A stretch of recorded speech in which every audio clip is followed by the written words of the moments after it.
Welcome to Budget in Focus. I'm your host, Paul McAdam. With me for this segment is the Minister of Business with responsibility for tourism, the Honorable Dominic Gaskin. Welcome to the program.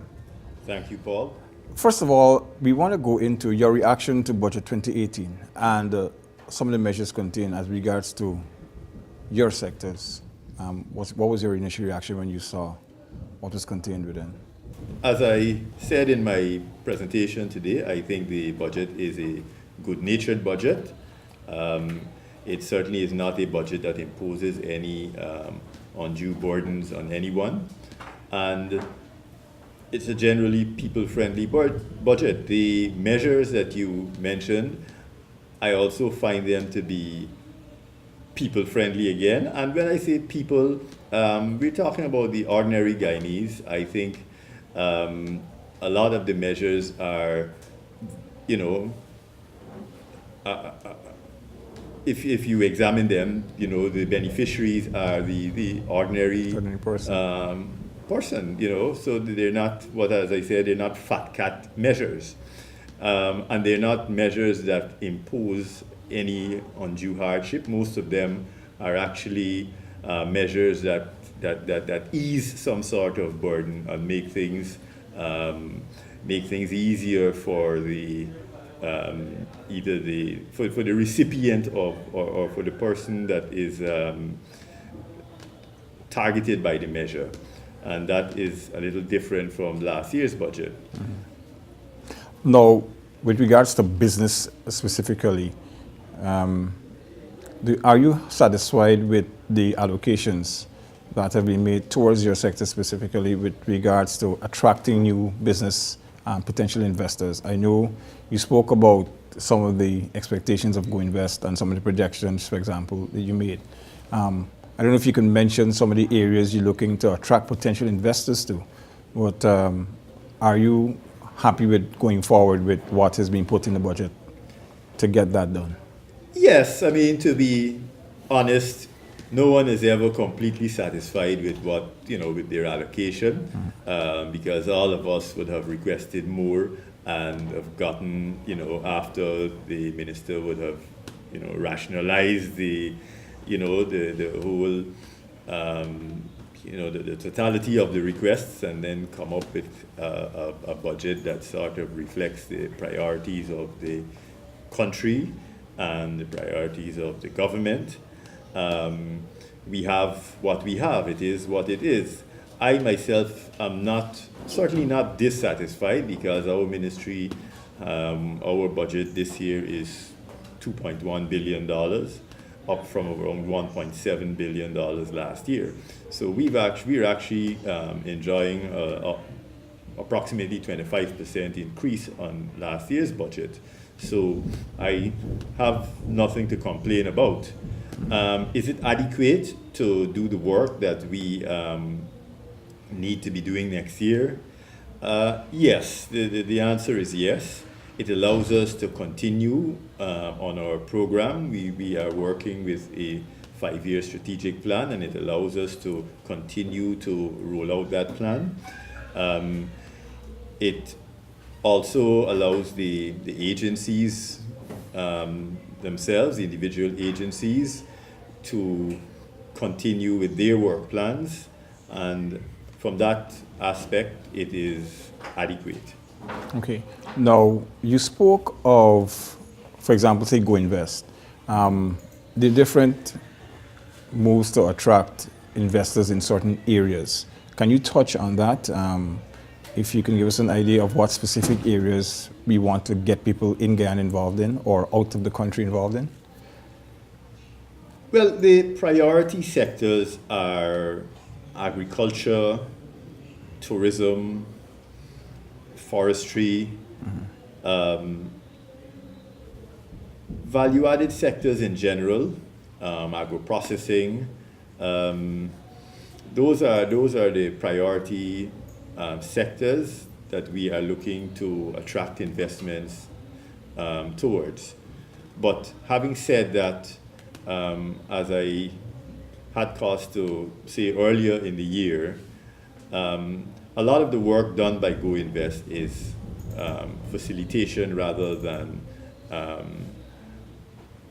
attraction and promotion. In other words, most of the investors that would have utilized the services of Go Invest this year are investors who would have come here, or their local investors also, on their own accord. And it's not the result necessarily of investment promotion activities.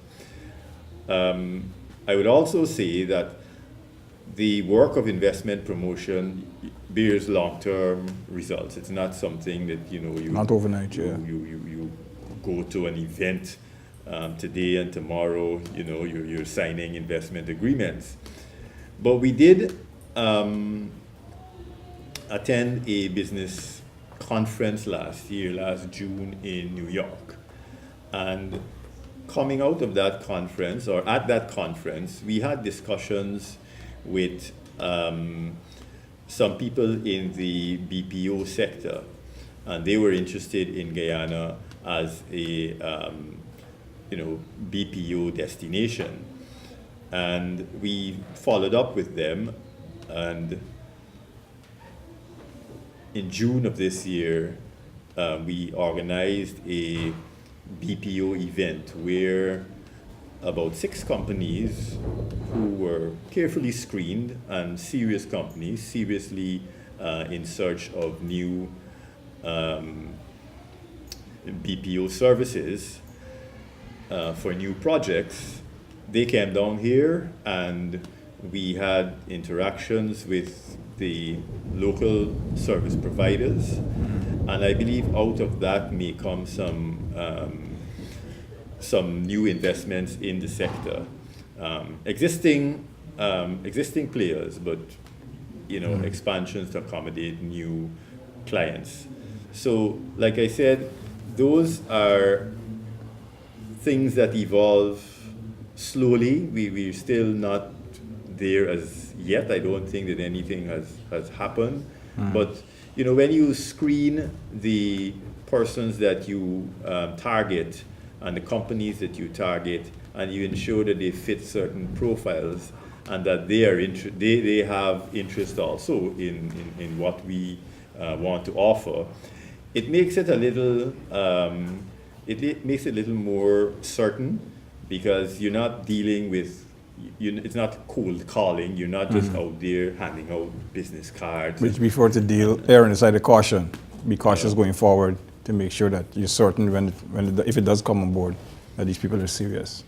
Right. We'd like to do a lot more targeted investment promotion, and to deal primarily with people who are serious, with companies that are serious, with companies that are reputable, and that's something that we have to become a lot more proficient with. But in the meantime, as I said, we do have a fair amount of people who come here on their own accord. And we have a lot of local businesses that are investing and are looking for investment agreements, who are looking to go invest, to facilitate that process, and to also facilitate the land applications. So there is a lot of work that is being done by Go Invest. I know they're always busy, and they do see a lot of clients. Some just come for information, but whatever it is they come for, Go Invest is the place to go if you're interested in doing business in Guyana. Now, I've seen you've had a push towards Brazil, maybe not Venezuela so much, but more towards that end of the continent. How is that coming in terms of getting businesses from our neighbors to come into Guyana to invest here? Well, we're looking at Brazil for 2 reasons. One, to attract Brazilian investors, and 2, we'd like to export to Brazil. Brazil is a 200 million people country, and we do have a trade agreement with them that covers the trading of a number of items between the 2 countries at reduced or zero rates of duty, and therefore that is something that we should be exploiting. And so to that extent, we are also interested in having our private sector become more aware of the opportunities created from the partial scope agreement that we have with Brazil. And then we can work with our private sector to see how we can support them in exploiting those opportunities. In terms of the Brazilian investors, we did take a team there earlier this year. It was mostly government officials. This was in response to an invitation by the Chamber of Commerce of the state of Roraima. It was supported by their government also, so there was involvement from the Brazilian ambassador, for instance, and a few other officials. But that went fairly well. It was a fact-finding mission. We had officials from different government agencies, regulatory bodies like the GLDA, the Guyana Lands and Surveys Commission, of course, Go Invest, NARI, and we were able to meet with their, especially their agriculture sector. So farmers, regulatory bodies, the owner of an abattoir, the food distributors, a number of industry players over there. We were able to meet with them, have a look at their operations, and discuss with them to see what their interests might be. And there's a strong interest in the private sector in Bovista in doing business in Guyana. Particularly, they're looking for land for large-scale agricultural projects. But nevertheless, that is what it is. That's their interest, and we are looking to, facilitate them as investors if there's whenever they're ready to make that move. And I'm thinking that as Guyanese, we can also learn from them, because if they have the experience in farming in areas such as, say, Lethem, around the savanna type terrain, they would bring some of that experience here to Guyana and share it with us. So, well, that's a general idea, because they have expertise. When we went there, some of the officials from NARI and GLDA, they were able to visit a few operations there, and certainly I myself was able to visit an abattoir, and they certainly do things on a large scale, and they make good use of new technology, and their operations there are very impressive. And to have them operating in this country, I think, would certainly be a boost to us. It, as you said, it would bring expertise, and the scale of their projects, it's something that we may not be used to in agriculture outside of the public sector, such as Gaisupo. Yeah. But, they do have some, single large-scale farms that are very, fairly big. Expansive.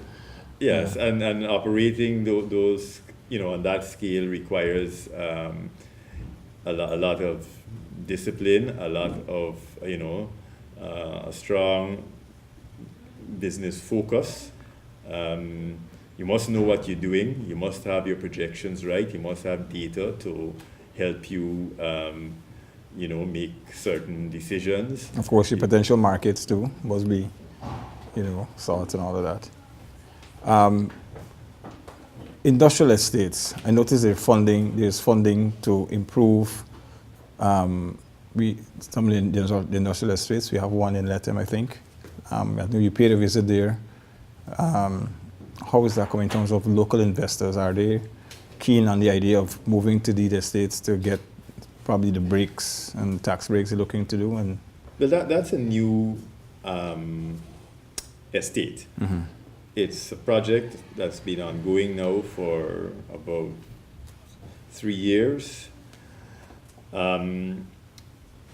We inherited it as a government. We did a review of the project. We did not like the design. We thought it was too simple. Was it too basic? Well, it was basic. It was you get a piece of land and you just divide it into rectangles and, put some roads and that was what they were trying to build. And we stopped it because we wanted something that resembled a modern industrial estate. Mm-hmm. And we had a consultant review it. We brought in a engineering consultant and an architect to actually, give us a design for a modern industrial estate. And also the configuration of the plots. We didn't necessarily want them all the same because we recognize that, there are different needs, the different types of businesses that require different sizes of business space, operating space. So having given it a rethink and a redesign, we now have a different configuration. We have been able to include a business incubator, which we think will impact the local community positively, especially the small businesses, because it gives them an opportunity to come into an environment that is business friendly and that has certain support systems in place, and also gives them space with some of the equipment that they might need for producing whatever it is that they might be producing. It still needs an operational plan, and we have an incubator specialist available to us now. She's actually started work.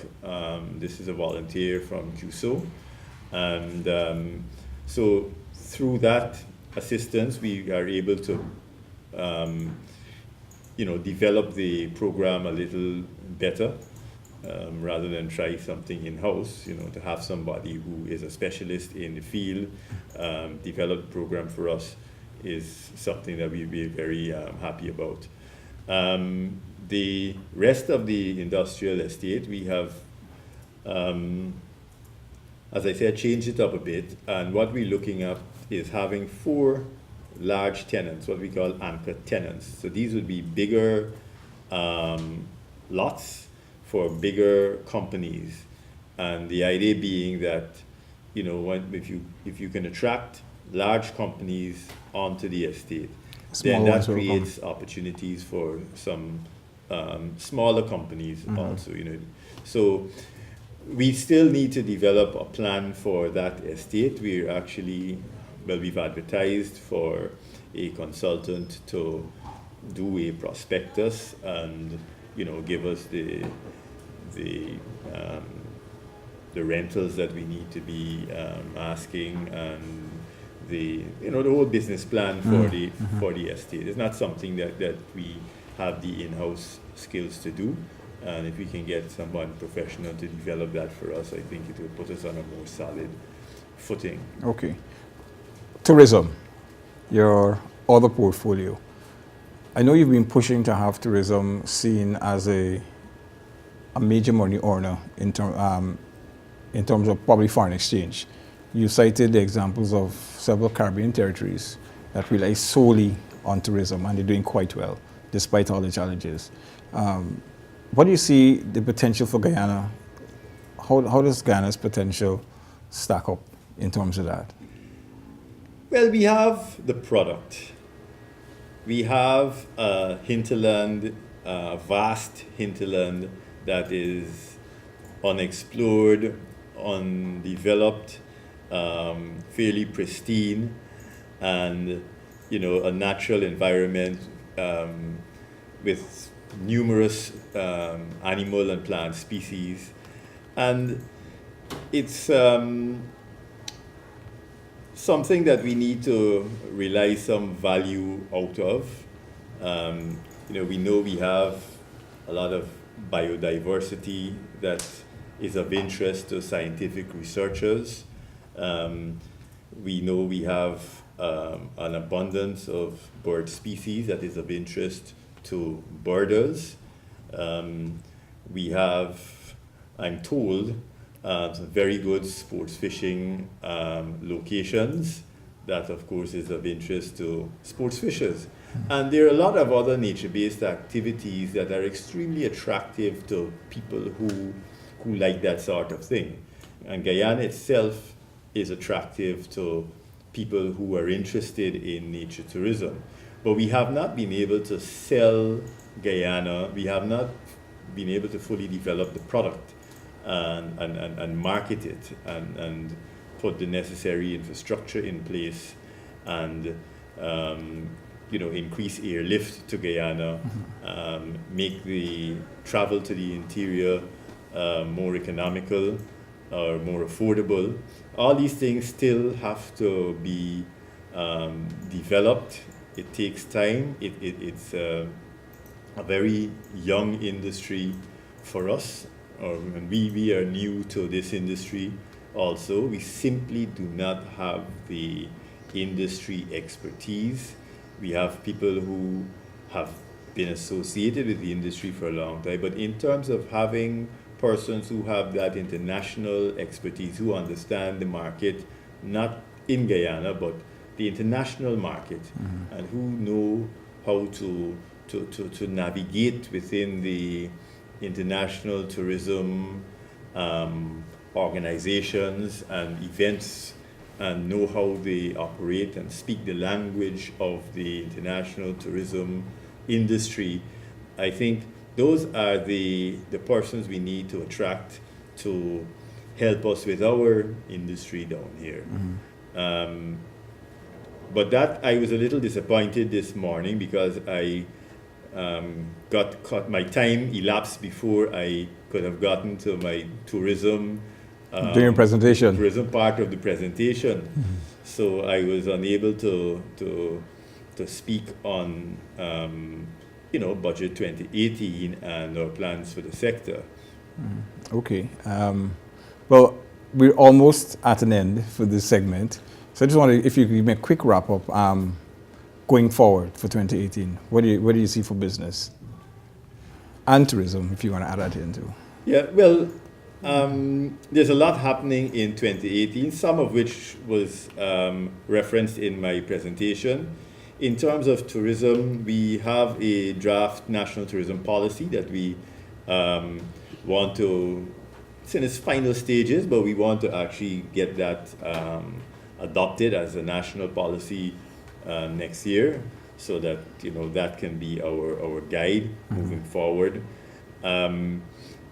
We also are looking to create specially regulated tourism zones in our hinterland areas.